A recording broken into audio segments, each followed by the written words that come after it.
Let's get started. So I'd first like to begin by acknowledging the traditional owners of the land on which we meet today, the Wurundjeri people of the Kulin Nation, and pay my respects to their elders, past and present and emerging.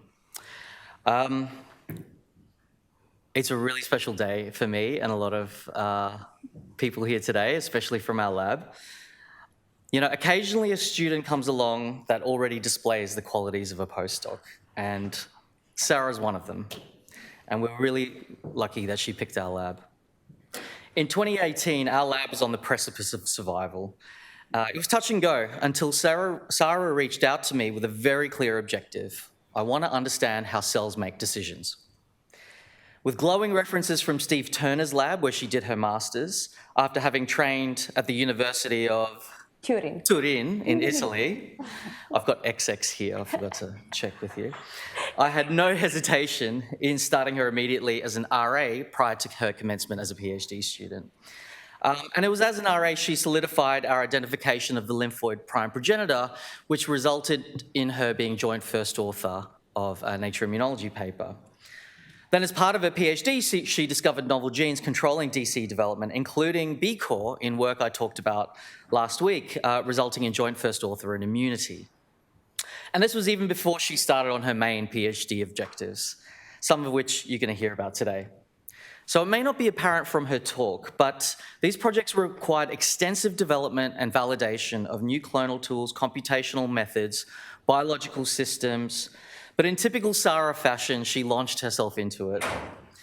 She mastered them, resulting in some incredible biological insights. And I can tell you quite honestly, you're only going to hear about 15% of what she's actually done in that time.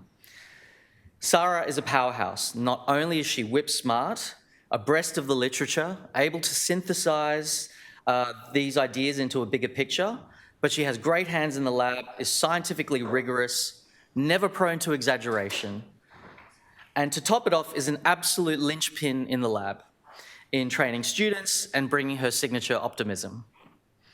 Whenever she decides to leave the lab, there will be a giant Sara-shaped hole.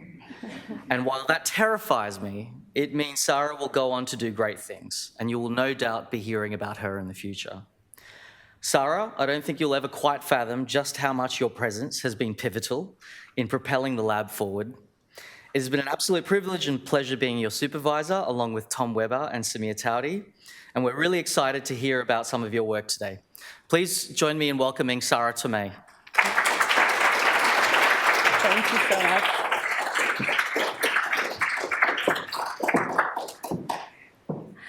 Thank you so much, Shalene, for that kind introduction.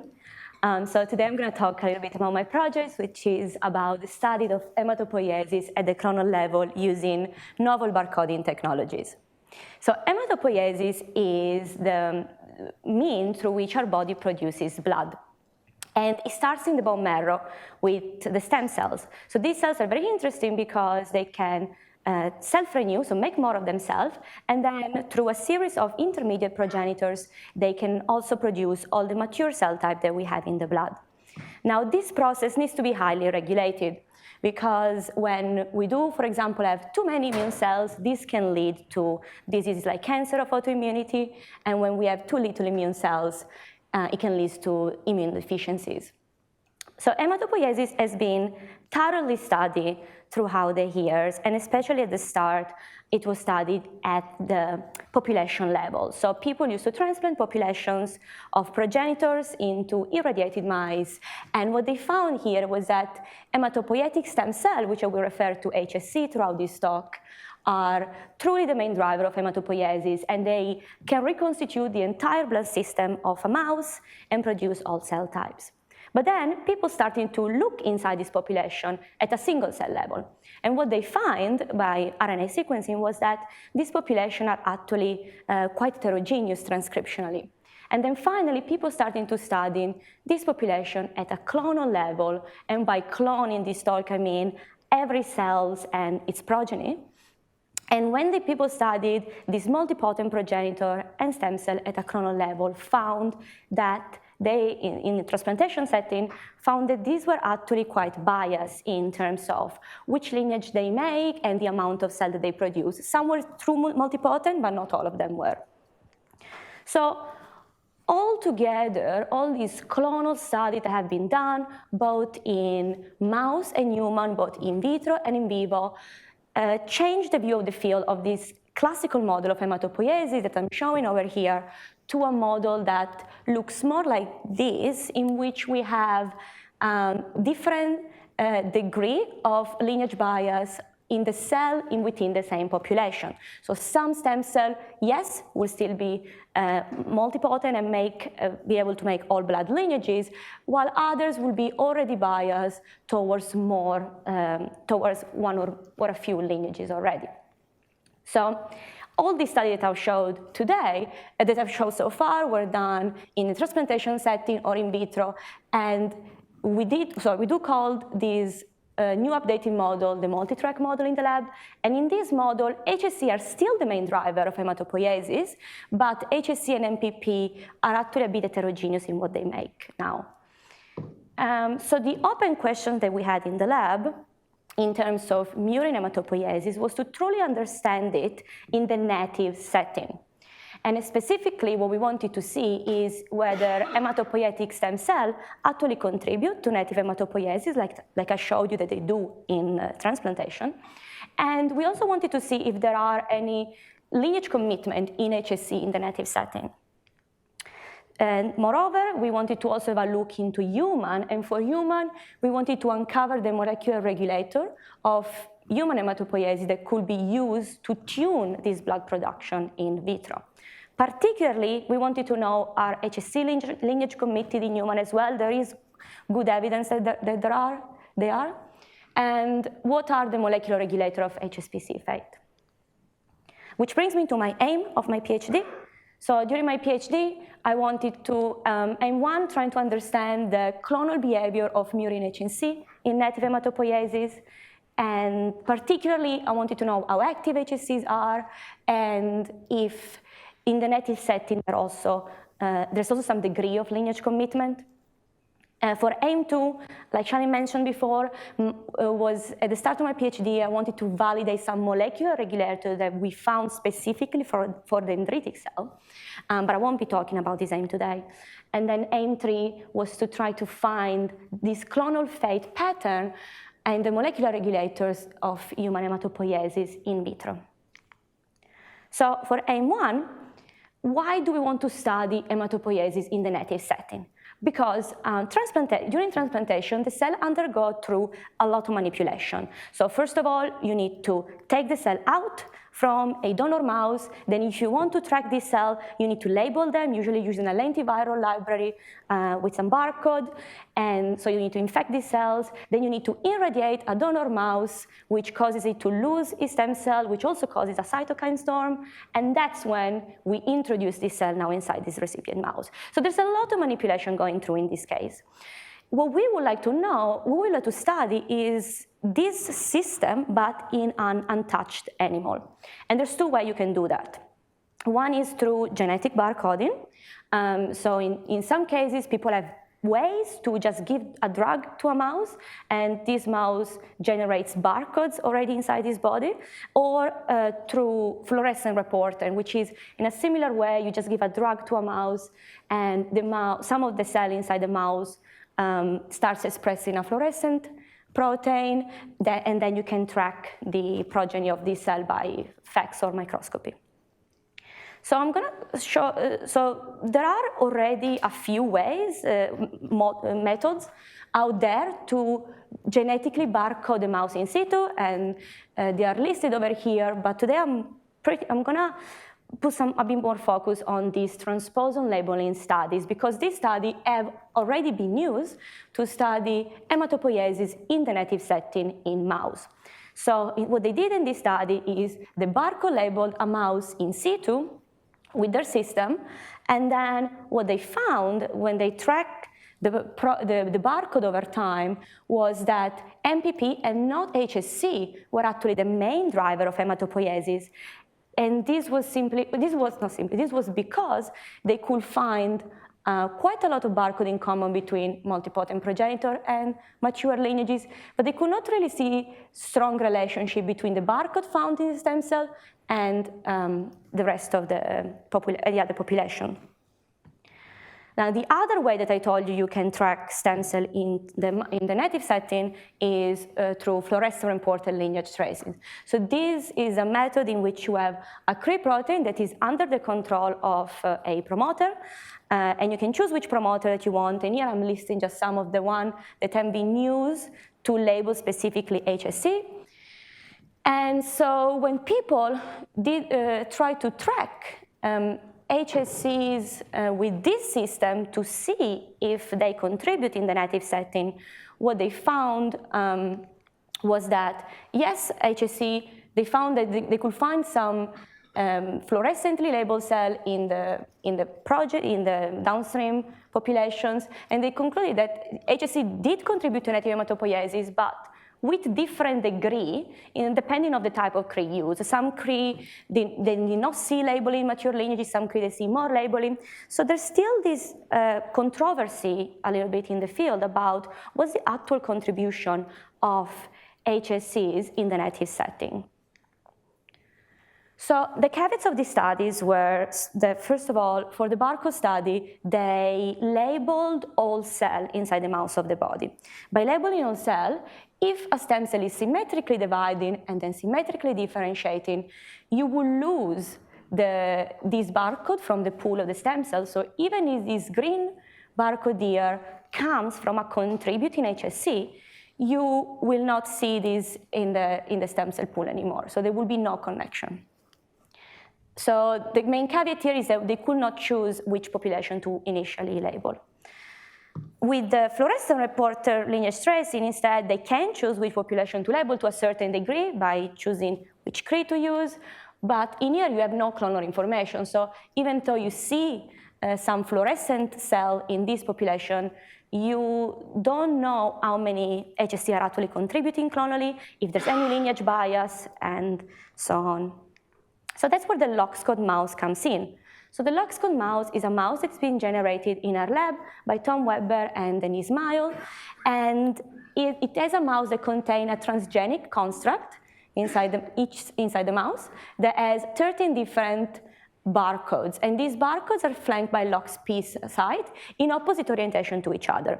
So then, when you induce Cre recombination, this cassette randomly recombines, and you can get some excision of some barcode element, some flips of other barcode element, and this excision and flip together gives us a theoretical variable. Oops. Why is this going too fast? Anyway, it gives us a theoretical variability of 13 billion barcodes. So overall, so the advantages that we have by using this mouse is that first, yes, we can choose now which population to label. We have clonal information, and yes, the barcode is transcribed. Can also be read by single-cell RNA sequencing as well if we want to. Now there is also another system available already that has also this characteristic, which is the Polylox. But we do believe that we have some advantage over the Polylox, and those are that our system is actually highly sensitive to recombination. So we actually need to use very low level of tamoxifen so we can reduce tamoxifen toxicity. The barcode can be fully sequenced by Illumina or MGM sequencing, so we can get deeper sequencing for a cheaper cost. And we have higher barcode diversity because our cassette contains 13 elements, there contains 9 elements. And the barcode recombination for us can stop at a 3-element cassette, meaning that we don't lose as many barcodes as they do, because if the cassette recombines to the 1 element, those barcodes are unusable.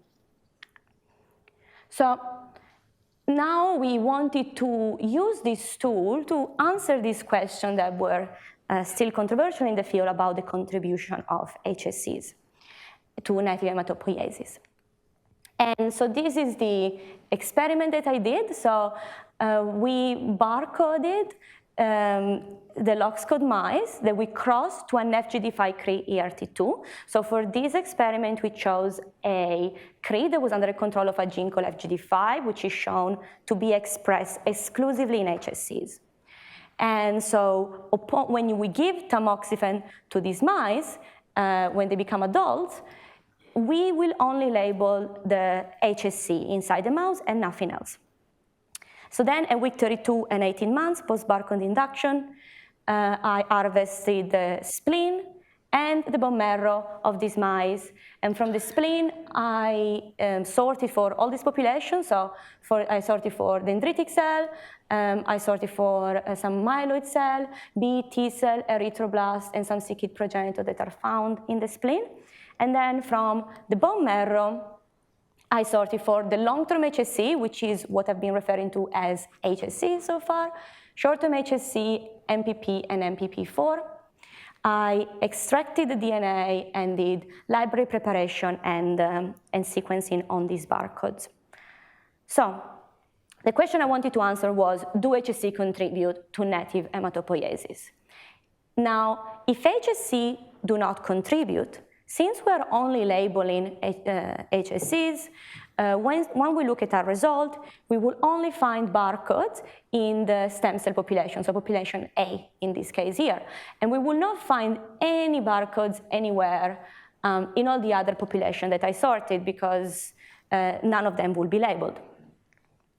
If HSC do contribute, instead, we will see barcode present not only in the stem cell, but also in other populations.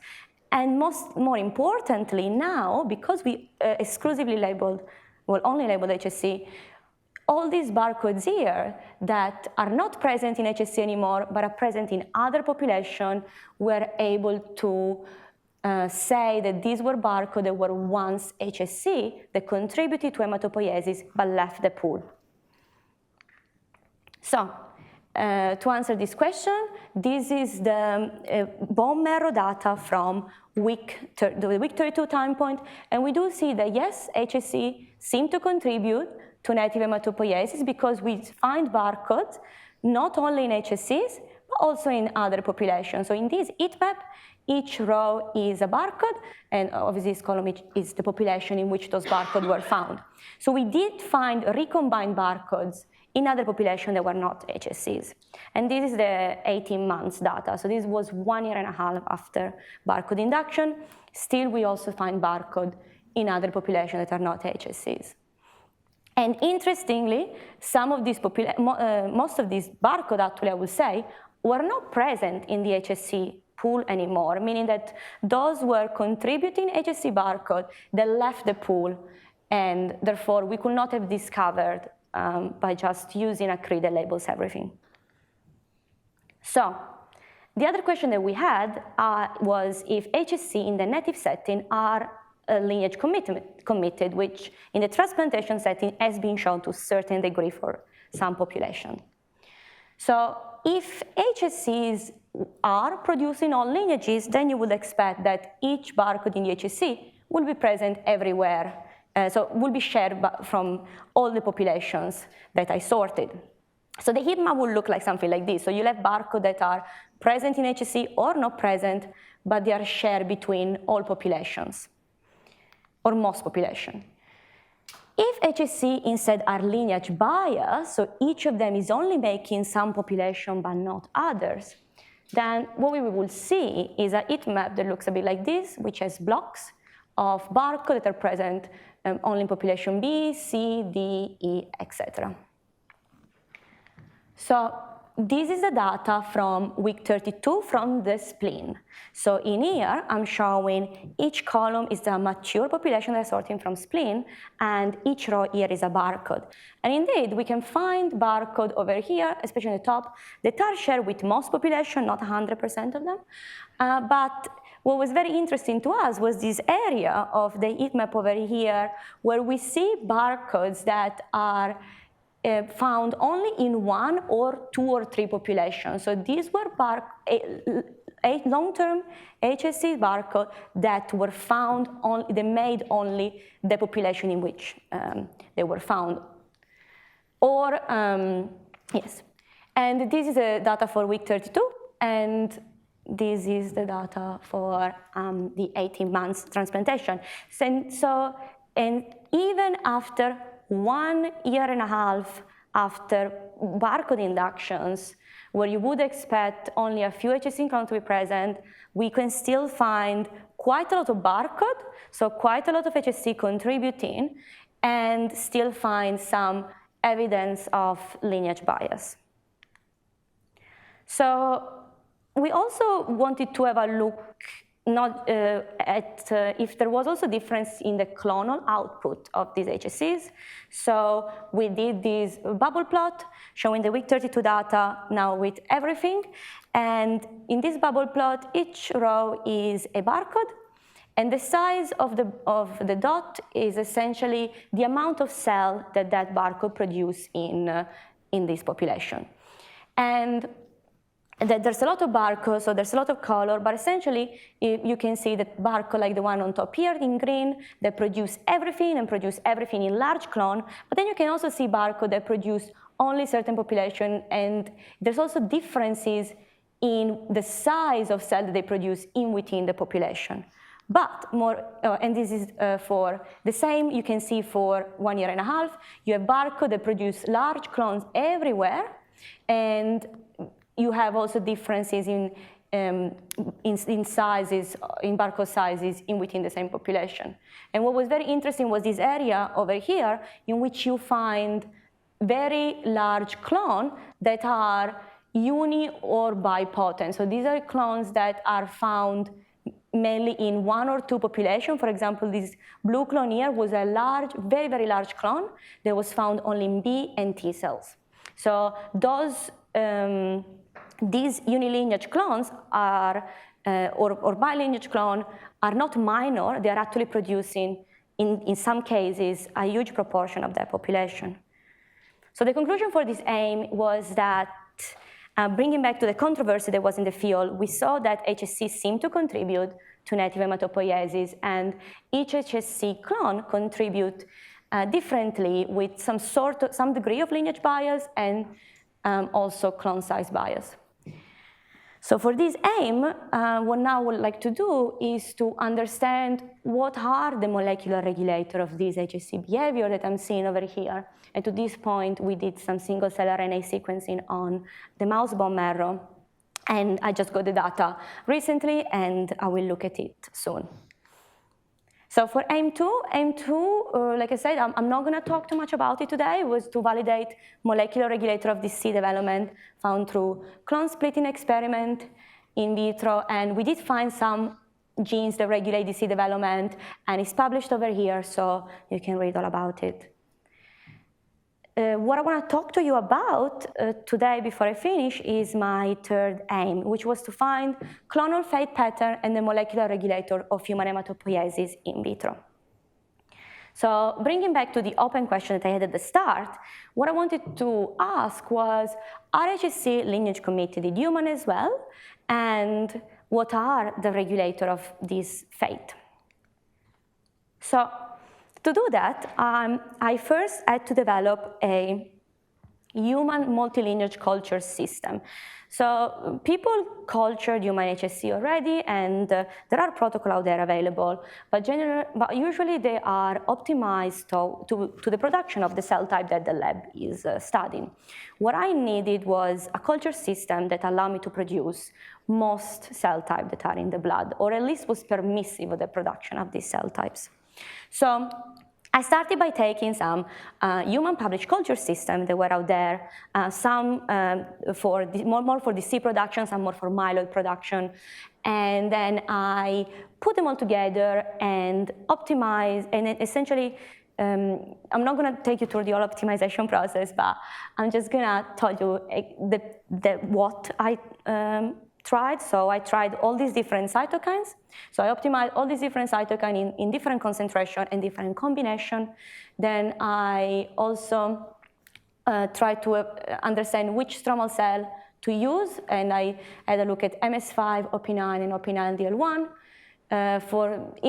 We also tested whether we needed to irradiate stromal cell or not. And we also tested which culture medium to use. We tested a serum-free medium and just normal alpha mem from GIPCO. So I'm just going to spin through to the results of this optimization. So essentially for cytokine, we decided to use the following cytokine with the following concentration in green, we thought to be the best for our system. Stromal cell, we decided to use all three, MS5, OP9, and OP9-DL1 at the same ratio. We decided to go with irradiation. And for culture media, we decided to use stem-spam, the serum-free commercial medium. So now that I have this culture system, I wanted to test how well it performed by looking at how similar the cells that I produce are to human blood. So what I did is I took a CD34 positive progenitor from 4 different patients from cord blood, and I put them in the differentiation condition, the top performing condition that I showed before. I labeled, at the end of the culture, I took all the mature cell out, labeled it with a total seq panel containing over 200 surface marker antibodies, and then I ran them through 10x, and I got information about the transcriptome of this mature cell and the surface markers that they express. So this is the input. So this is a UMAP showing CD34 positive cord blood progenitors that I had at the start of this experiment. And this is a UMAP showing the mature cell that I get out of my culture. And as you can see, there is a lot of heterogeneity in terms of the population that I get. And the black lines over here are put by me manually, and those are the gate that I use for this population by looking at the surface marker that they express, just to orientate people to the population that I get. So now that I have this culture system, I wanted to try to understand the molecular regulator of fate. And as Shaleen talked about last week, one cannot really test both a single cell for RNA sequencing and also fate, because RNA sequencing is destructive. So the technique that he thought about was to use clones. So essentially what we do in the lab is we let a single cell grow just a little bit, and then we use half of the progeny to do fate, to test by fate, and then for the other half we do single cell RNA sequencing to find out which gene this progenitor express that correlate to the specific fate that we see. In order to do that in a high throughput manner, we need a tool to barcode label these cells that can be detected by RNA sequencing. And so that's why we use Splinter. So Splinter is actually 3 different lentiviral barcode library that were made by Katie Fennell, which was a joint PhD student between our lab and Mark Dawson lab at the Peter Mac. And she created these 3 high-diversity barcode library that contain 3 different fluoroforms, so you can multiplex. And the barcode in here is shifted to be very, very close to the poly A tail. So when it is transcribed, it can be detected by 3' single-cell RNA sequencing. And so I did try this barcode in my cord blood data, and this is a detection of the barcode that I see. So this is a UMAP of my cord blood data of the CD34 positive progenitor, and each red dot here is a cell in which I can detect the Splinter barcode. And I can detect Splinter in roughly 60% of my cell. So now that I have all this tool, this is the experiment that I want. This is my experimental layout for this part. So I'm starting with cord blood, so with CD34 positive progenitors. I label them with Splinter, and then I expand this cell for a few days, and then I freeze multiple aliquots of these clones. Then a few of these aliquots, so essentially of these clones, I test for fate into 2 separate wells to check that the fate is consistent between sister wells. And then I harvest the mature lineages out of the culture at different time points throughout the cultures to check what are these clones making throughout this culture which population are producing at each of these time points. And then I do bulk barcode PCR to look at the clones. Then on the sister clone, what I also want to do is do some single-cell RNA sequencing plus CySeq plus the barcode detection to correlate the gene expression in this progenitor according to their barcode to the fate that they have, to their fate across all these time points.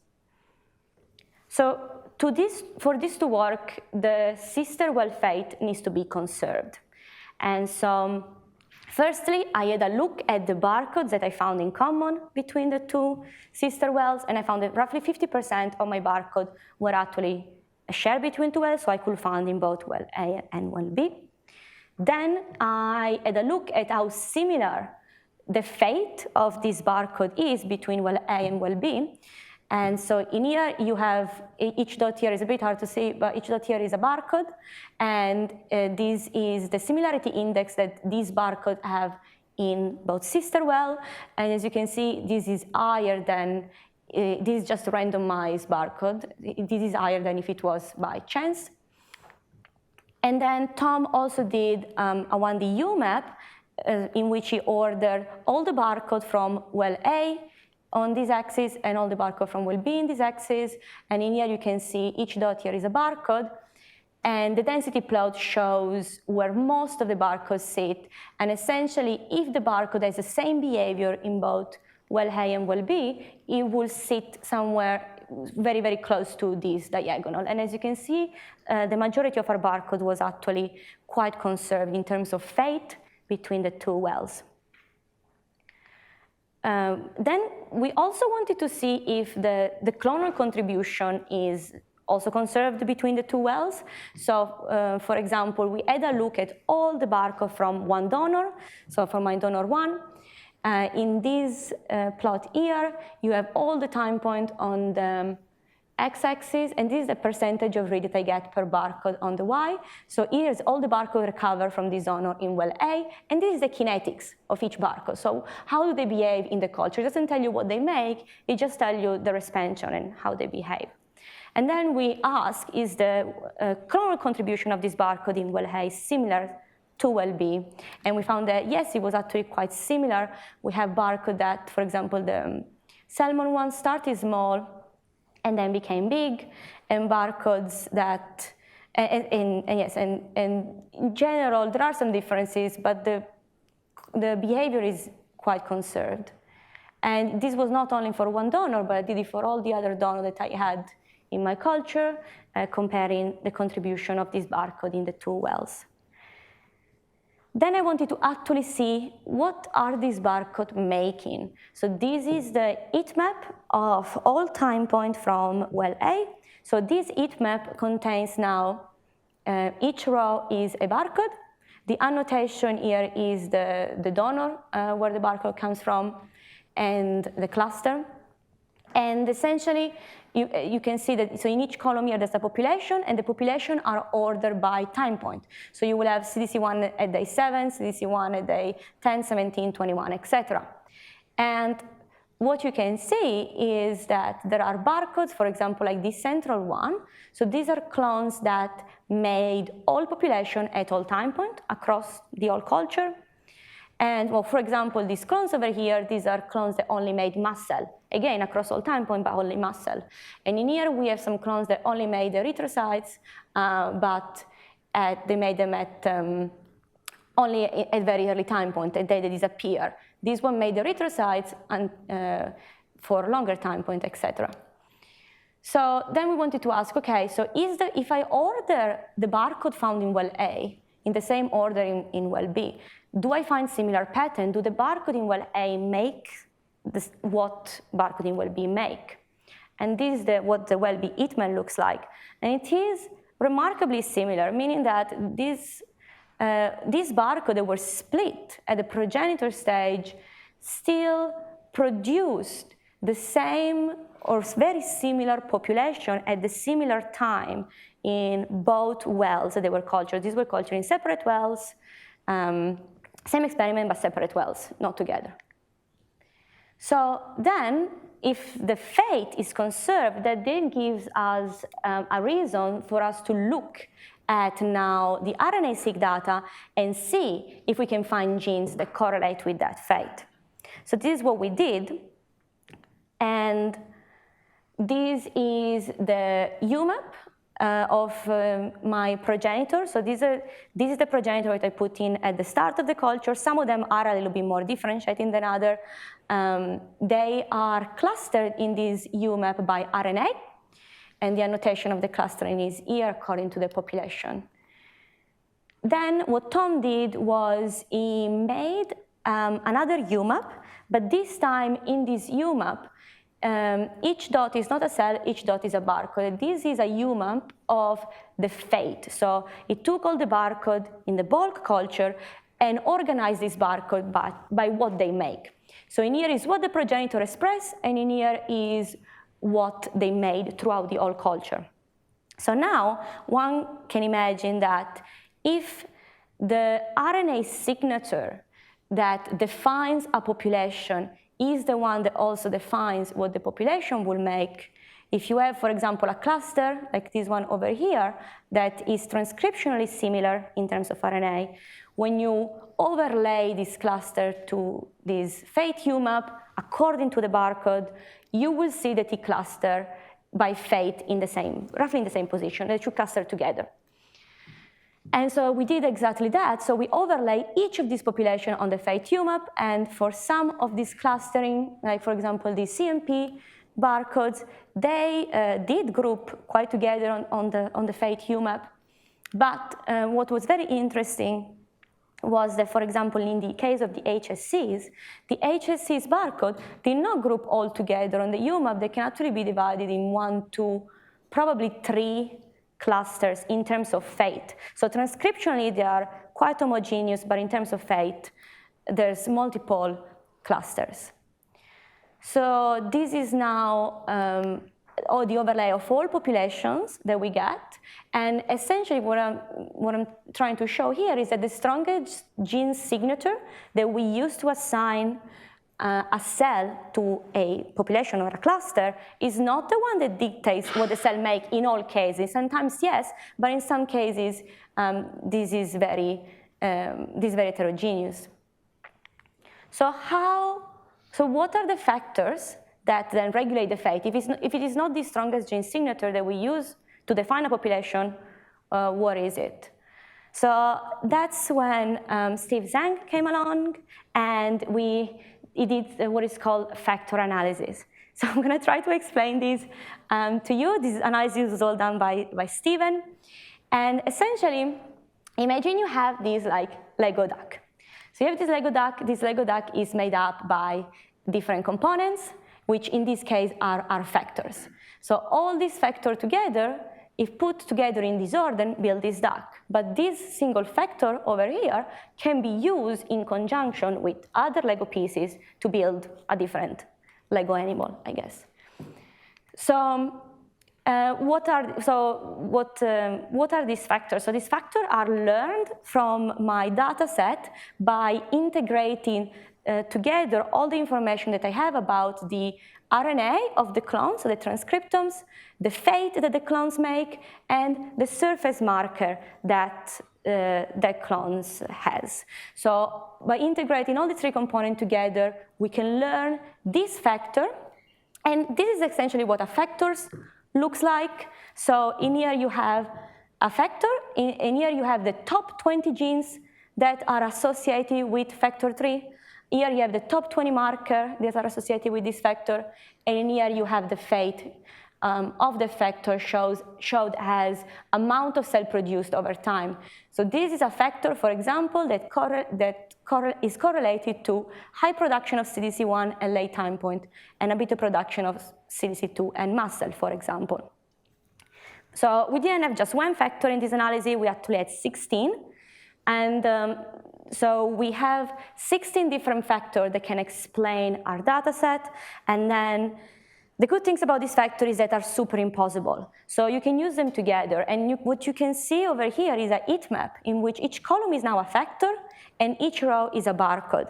And And each barcode is, so for example, let's take this group of barcode over here. This barcode have a score for a high activity, for example, for this factor 14, which is production of mast cell, but the same barcode also score for activity of these other two factors over here, a bit less. So each barcode can score for high or low activity of multiple factors based on what they do. So now the question was, okay, since these factors are learned based on their fate, are these factors actually containing the genes that regulate and dictate the fate?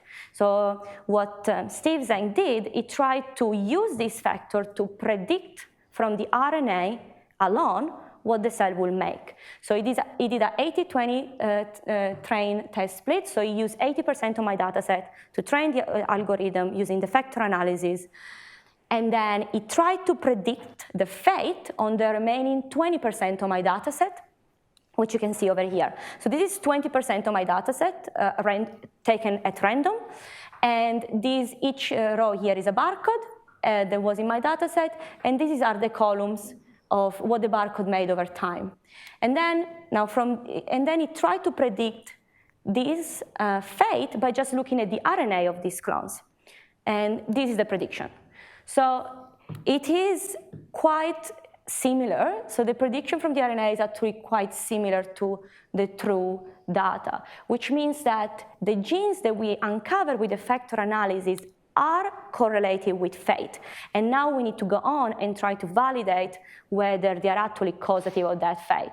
And the way I want to do that is by, now that we have a list of genes, try to delete them by CRISPR and see if they're actually causative of fate or just correlated.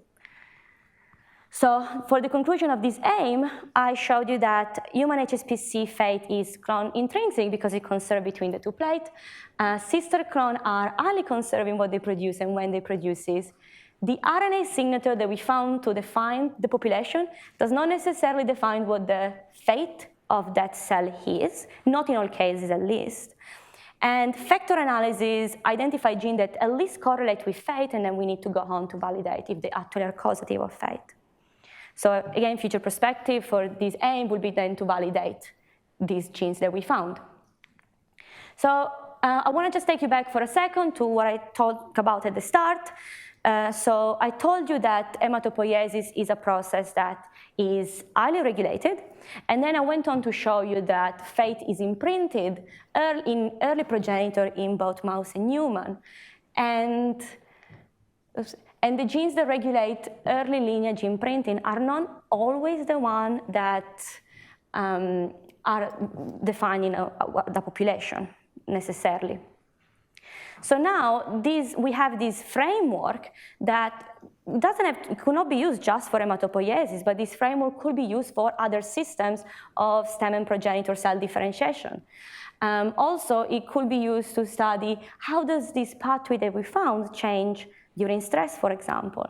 It could be used to understand the cancer development, like, for example, leukemia. Or we can actually use some of the knowledge that we got from this data set to inform better cell production in the context of cell therapies. Okay, and with this, I'm going to go to my acknowledgement. Okay, so first of all, I want to acknowledge my supervisor. So, Shailene, what can I say about Shailene? So, Shailene is somebody that, even after all these years that he spent in academia, is still super excited about the science. And I really love this about him. And thank you so much for being my mentor and taking me into your lab when I had to join and taking a gamble of me and allowing me to do a PhD in your lab. I love my PhD. You've been super supportive throughout all these years, and you always believed in me. And most importantly, you allow me to do and research what I'm curious about. So you allow me to follow my curiosity, and you allow me to do a project that I really, really loved. So thanks for that. Tom is my co-supervisor as well. When I joined the lab, I really wanted to learn bioinformatic analysis, and I really wanted to learn from you and being able to do what you do, and now I'm at the end of my PhD, and I still can't. But you did teach me a lot, and I am super grateful for all your patience with me throughout the year. Samir, I'm not sure he's in the audience. Samir, anyway, thank you so much for all your help and your input, especially regarding the LOX code work. My advisory committee, Stephen, Alicia, and Nash, thank you so much for trying to keep me on track during my PhD. It was a very hard job, I understand, but you did as best as you could. Thank you so much for my lab. My lab is probably one of the most diverse labs at WEI in terms of types of research that we do. And I actually love that about this lab. So everybody is working on very different things, but that allows a lot of conversation and exchange of ideas. I really love our lab meetings. And a few special mention for Steven Zhang, which gave me a huge help with NDDL factor analysis. Cindy, for all the help you give me in the lab, and also for being a very good friend inside and outside the lab. Katie Fennell, an ex-member of the lab that generated Splinter.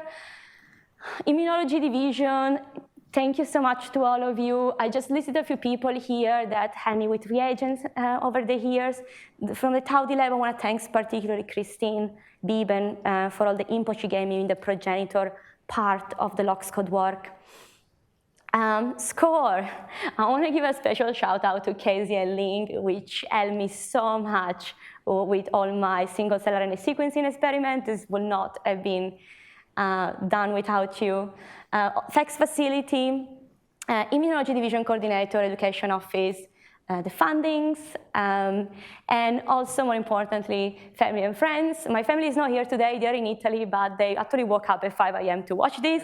So I hope they're still awake, and they're still there. If not, it's recorded, I think, so I can just send it to them. And thank you so much, especially to my partner, Josh, which is here in the audience. We have been together for so many years, and throughout all this year, I'll be a uni student.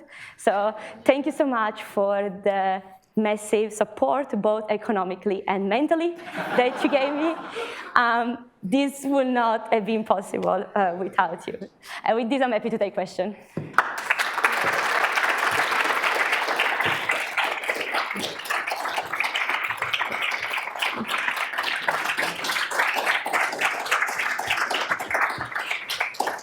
What a journey. I need a holiday after that. It was awesome. Awesome. I hadn't seen the final presentation. That was kick-ass. Thanks. Anyway, I think so. I hope you do too. Are there any questions in the audience? Saskia. There should be microphones, I think. Yeah, let's do it. Testing. That was really fantastic. Loads of work done in 3 years, however many years.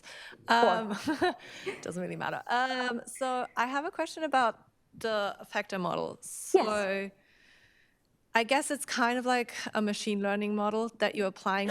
Typically, when we do this type of machine learning model, what you would want to do next is repeat your experiment again with some other donors, probably, and then test whether whether you kind of see whether the prediction goes down, because I guess you would have the same technical errors previously that might have contributed to your model actually performing better, and then when you redo it, it will actually go down. So that would be my suggestion before you do CRISPR, I'm guessing. Yeah. Sorry, this was not really a question. No, absolutely. And in fact, this is absolutely the plan. So next week, actually, I am redoing this whole time course with 6 new patients. And what we want to do next is not just doing the bulk study. So I'm not just sorting for population in bulk over time, but we actually want to do single-cell RNA-seq at each time point to truly capture the heterogeneity of how those progenitor changes over time.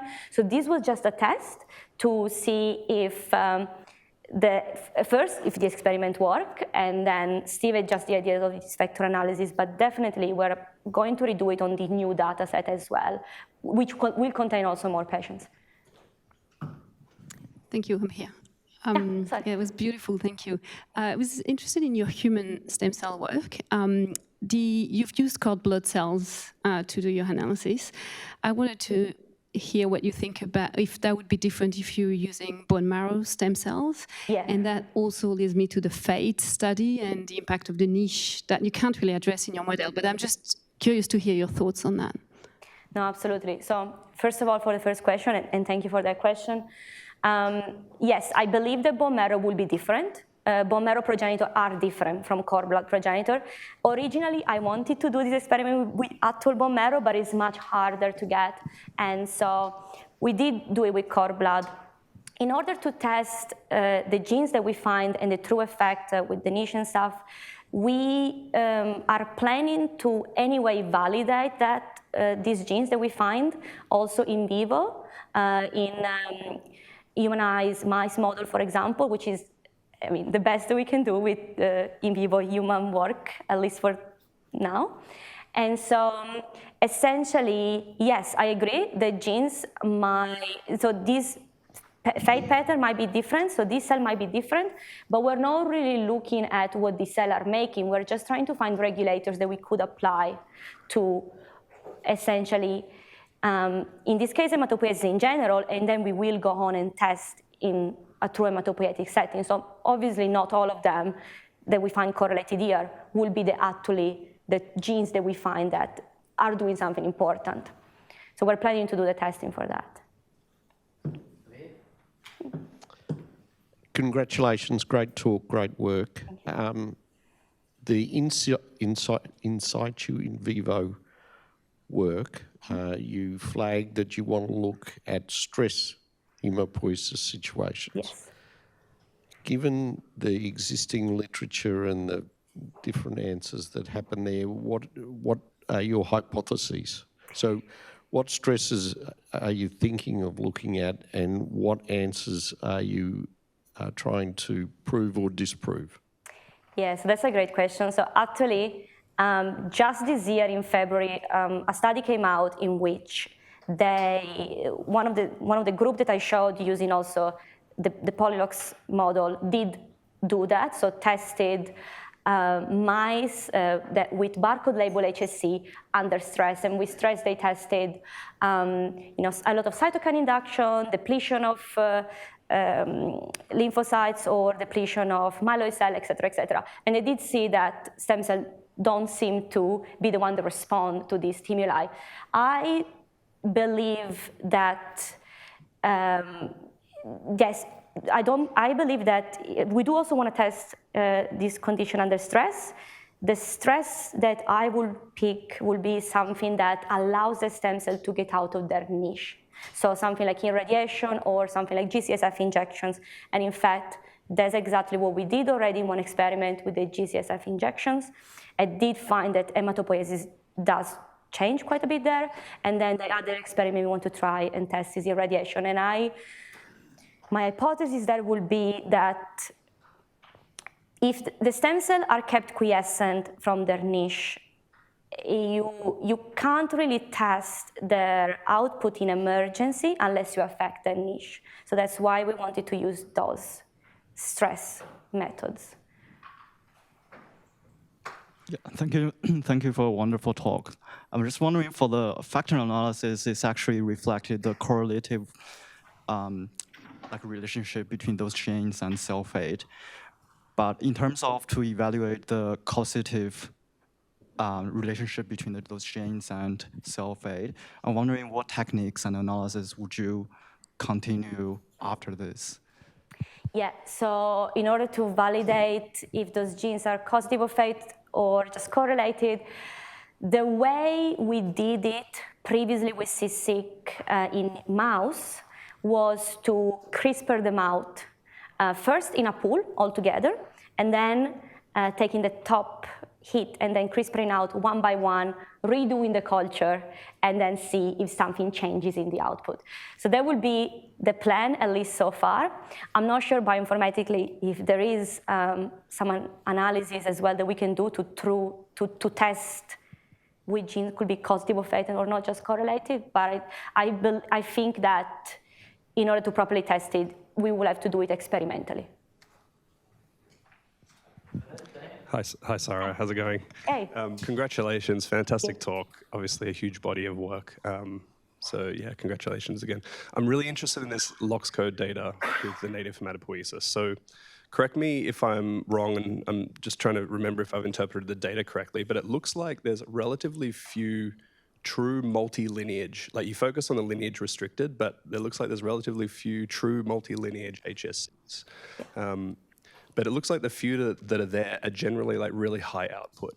Yeah. And I'm interested in that, if that's your take, and what you think that means in terms of general hematopoiesis. Yes, absolutely. That's true. So there are fewer that are multi-outcome, but you're interpreting it right. So those are the ones that produce high amount of the biomass in general, actually the majority. But we also found, interestingly, a few clones that also produce a high amount of the biomass, but were only found in one lineages. And not only for B and T cell, which are more long-lived, so it could be a kinetic things, we found the same things also in PDC, for example, or monocytes. So we found barcode only in monocytes that made 20% of the total biomass of that monocyte. And it was one barcode only. So, and that barcode was not found in other myeloid cells that have a similar kinetics of development as monocytes do, for example. So yes, absolutely, generally speaking, you are absolutely right. The few ones that are multilineage, as you would expect, are the ones that produce most of the biomass, but we were interested in those ones that didn't. So just maybe quickly following on from that, are you able to then, with your data set, kind of quantify the relative output of HSCs and sort of how many kind of general multi-lineage HSCs there might be in a mouse versus, you know, lineage-restricted ones? Yes, to a degree I can. It will be all, yes, to a degree I can definitely do that. I have the number of barcodes, so I can quantify that and the amount of the biomass produced by the multi-lineage in total, or one lineage, I can do that, yeah. Unfortunately, I can see several questions here and online, but I'm really sorry, but it's time to finish. But please redirect your questions to Sara after the seminar and join me in congratulating her on a fantastic presentation.